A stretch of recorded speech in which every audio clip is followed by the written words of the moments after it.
Assalamualaikum dan selamat sejahtera. Kami dari kumpulan 3. Ahli kumpulan kami terdiri daripada saya iaitu Intan Noalia binti Muhammad Amin, Isma Husna binti Roslan, Hanani binti Hisham, Loshini Paranisami dan Kairunisa binti Rosli. Kumpulan kami memilih persoalan nombor 7. Norma baru dalam kehidupan akibat penularan wabak COVID-19 ini menjadikan dunia pendidikan prasekolah menjadi lebih sukar dan mencabar. Krisis yang melanda ini amat menyukarkan pengusaha pusat jagaan seperti prasekolah untuk beroperasi kerana memerlukan penjarakan sosial bagi mengelakkan penularan COVID-19 ini. Oleh itu, antara hala tuju pendidikan prasekolah ialah menyasarkan kemahiran membaca, menulis dan mengira 3M sepatutnya berada pada tahap sebelum murid masuk ke tahun 1. Kemahiran 3M mempunyai proses yang tertentu agar dapat dikuasai dengan baik supaya pembelajaran di sekolah rendah dapat dijalankan dengan lebih mudah. Bagaimanapun, sehingga ke hari ini, keberkesanan tindakan penutupan sekolah masih diragui dan dalam masa yang sama, pertumbuhan dan perkembangan kanak-kanak berdepan dengan akibat yang buruk. Kajian mendapati bahawa implikasi negatif yang dihadapi oleh kanak-kanak sekarang ialah masalah pengambilan makanan, corak tidur yang tidak mengatur, menggunakan gadget dalam masa yang lama, kekurangan aktiviti di luar, stres yang berpanjangan serta kekurangan interaksi bersama rakan-rakan. Yang melanda negara semakin membimbangkan sepihak pendidik. Sukar untuk pendidik memberikan pembelajaran secara atas salian banding pembelajaran secara bersemuka disebabkan institusi pendidikan terpaksa tutup akaun pada peningkatan kes. Hal ini menyebabkan kanak-kanak tercicir dalam pelajaran. Dapat punca menyebabkan masalah yang terjadi iaitu tiada proses pengajaran dan pembelajaran secara bersemuka menyebabkan kanak-kanak menjadi lemah untuk belajar dan prestasi pelajaran mereka menjadi merosot. Selain itu, kanak-kanak yang leka dengan permainan video menyebabkan kanak-kanak menjadi tidak berminat untuk belajar. Kanak lebih tarik dengan leka dengan gadget yang diberikan menyebabkan mereka lalai mengikuti aktiviti pelajaran yang disanakan. Masa mereka banyak dihabiskan dengan perkara yang tidak berfaedah dan menyebabkan pengurusan masa menjadi tidak terkawal. Pandemik ini mendatangkan kesan yang buruk dalam perkembangan dan pertumbuhan kanak-kanak. Ini disebabkan kanak-kanak yang terdedah dengan pemakanan yang tidak seimbang, corak tidur yang tidak teratur, penggunaan gadget dalam tempoh masa yang lama, kekurangan aktiviti fizikal, peningkatan gangguan emosi dan interaksi sosial yang kurang antara rakan-rakan. Hal ini menyebabkan risiko masalah mental dan fizikal dalam kalangan kanak-kanak pada masa akan datang. Strategi kita ada dua. Yang pertama, apakah yang boleh dilakukan untuk melindungi diri daripada virus corona? Yang pertama, sentiasa menjaga jarak 1 atau 2 meter antara satu sama lain.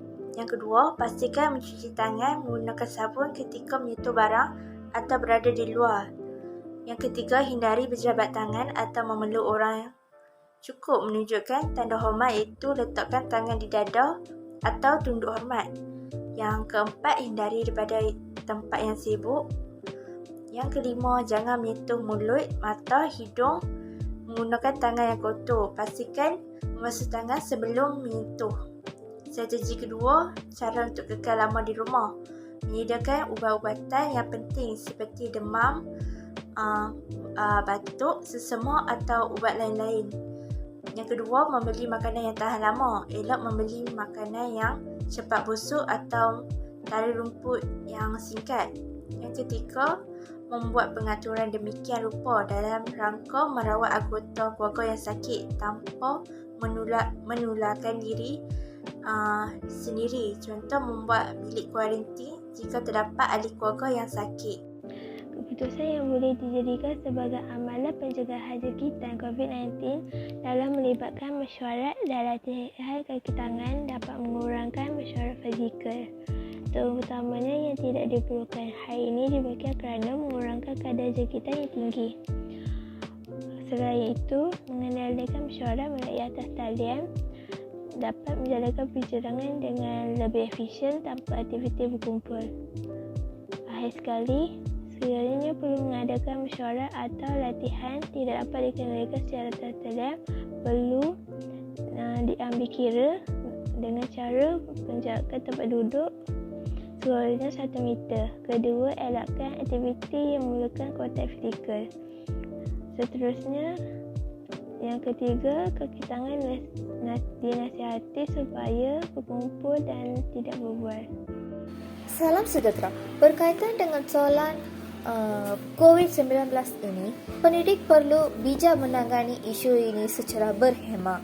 Setiap pendidik perlu mengambil langkah yang positif dan proaktif memastikan tiada sesiapa yang ketinggalan di sepanjang proses pengajaran dan pembelajaran serta matlamat utama pembelajaran secara holistik dan inklusif tercapai.